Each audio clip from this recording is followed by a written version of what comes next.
Secunderabad స్వప్నలో complex లో జరిగిన అగ్ని ప్రమాద ఘటన చాలా బాధాకరమని, ప్రమాదానికి కారణమైన కాంప్లెక్స్ ను సీజ్ చేస్తున్నామని మంత్రి తలసాని శ్రీనివాస్ యాదవ్ స్పష్టం చేశారు. ఈ దుర్ఘటనలో మరణించిన వారి మృతదేహాలను పోస్టుమార్టం అనంతరం స్వగ్రామాలకు తరలించేలా చర్యలు చేపట్టాలని అధికారులను ఆదేశించారు.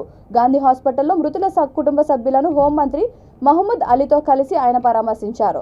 ఎంతో భవిష్యత్తు చిన్న వయసు గల పిల్లల మృతి దిగ్భ్రాంతికి గురి చేసిందని వ్యాఖ్యానించారు. మృతుల కుటుంబాలకు 5 లక్షల రూపాయల వంతున ప్రభుత్వం తరపున ఆర్థిక సహాయాన్ని ప్రకటించారు. అగ్ని ప్రమాదాల నివారణకు సరైన జాగ్రత్తలు పాటించని భవనాలు, గోదాముల నిర్వాహకులు, యజమానులపై కఠిన చర్యలు తీసుకుంటామని స్పష్టం చేశారు.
నిన్న జరిగిన సంఘటన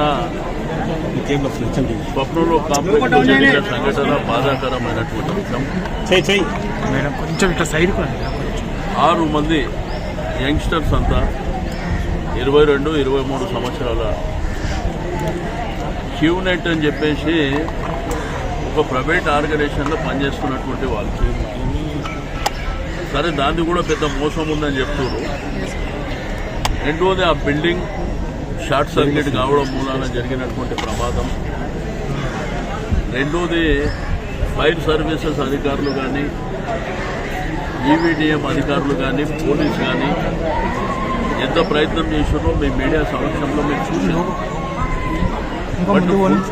పూర్తి స్థాయిలో ఎఫర్ట్ పెట్టినప్పటికీ ఈ బాధితులకు సంబంధించినటువంటి మిత్రులు, వాళ్ళు సేవ్ అయిన వాళ్ళ ఇన్ఫర్మేషన్ ఇచ్చింది.